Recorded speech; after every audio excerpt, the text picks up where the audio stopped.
നമസ്കാരം സുഹൃത്തുക്കളെ, നമ്മുടെ ചാനൽ ആദ്യമായിട്ട് കാണുന്നവരുണ്ടെങ്കിൽ ദയവ് ചെയ്ത് ചാനലൊന്ന് സബ്സ്ക്രൈബ് ചെയ്യണമെന്ന് ഞാൻ നിങ്ങളോട് വിനീതമായി അഭ്യർത്ഥിക്കുന്നു.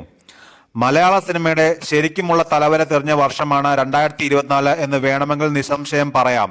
മുൻപ് തമിഴ് സിനിമ കേരള ബോക്സ് ഓഫീസിൽ വന്ന് വമ്പ് കാട്ടിയ സമയത്ത് കിതച്ചിരുന്ന മലയാള സിനിമയിലെ ബോക്സ് ഓഫീസ് കളക്ഷൻ റെക്കോർഡ് ബുക്കുകൾ ഇപ്പോഴിതാ വീണ്ടും പൊടി തട്ടിയെടുക്കേണ്ട സ്ഥിതിയാണ്.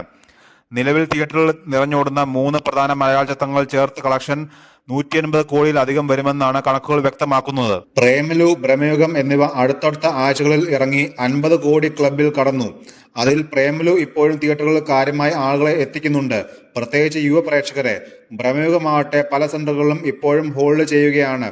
മികച്ച പ്രേക്ഷക അഭിപ്രായം നേടിയതാണ് ഈ 2 ചിത്രങ്ങളും. ഇവയ്ക്കൊപ്പം തന്നെ ഇപ്പോൾ തിയേറ്ററുകളിലേക്ക് കൂടുതൽ പേരെ ആകർഷിക്കുന്ന മറ്റൊരു ചിത്രം മഞ്ഞുമൽ ബോയ്സ് ആണ്. റിലീസ് ചെയ്ത 4 ദിവസം കൊണ്ട് തന്നെ ചിത്രം ആഗോള ബോക്സ് ഓഫീസിൽ നിന്ന് 26 കോടി രൂപയോളം വാരിയെന്നാണ് കണക്കുകൾ വ്യക്തമാക്കുന്നത്. അതിനിടയിൽ ഇറങ്ങിയ ടൊവിനോ തോമസ് ചിത്രം അന്വേഷിപ്പിനും കണ്ടെത്തും മികച്ച കളക്ഷൻ നേടിയെന്നാണ് അണിയറ പ്രവർത്തകർ പറഞ്ഞത്. എന്നാൽ തമിഴ് സിനിമയ്ക്ക് പുതുവർഷം അത്ര നല്ല വാർത്തകളല്ല സമ്മാനിച്ചത്. കാര്യമായ ഹിറ്റ് പോലും അവർക്ക് ഇക്കുറി ഉണ്ടായില്ല എന്നതാണ് സത്യം.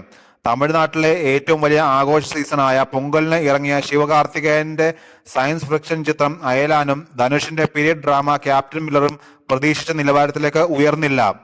പിന്നീട് ഈ വർഷത്തെ മറ്റൊരു പ്രധാന അവധി ദിവസമായ റിപ്പബ്ലിക് ഡേയിൽ RJ ബാലാജിയുടെ സിംഗപ്പൂർ സലൂൺ, രഞ്ജിത്ത് നിർമ്മിച്ച ബ്ലൂ സ്റ്റാർ എന്നീ ചിത്രങ്ങൾ എത്തിയെങ്കിലും കാര്യമായ ചലനമുണ്ടാക്കാൻ ഇവയ്ക്ക് കഴിഞ്ഞില്ല.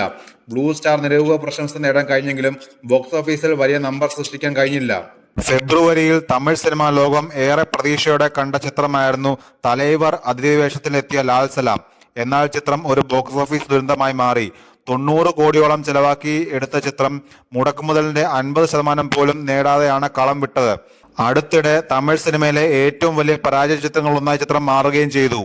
അടുത്തിടെ സമൂഹ മാധ്യമങ്ങളിലും മറ്റും തമിഴ് സിനിമാ പ്രേക്ഷകർക്കിടയിൽ മലയാളത്തിന് ലഭിക്കുന്ന സാമ്പത്തിക വിജയവും നിരൂപക പ്രശംസയുമൊക്കെ വലിയ രീതിയിൽ ചർച്ചയാവുന്നുണ്ട്.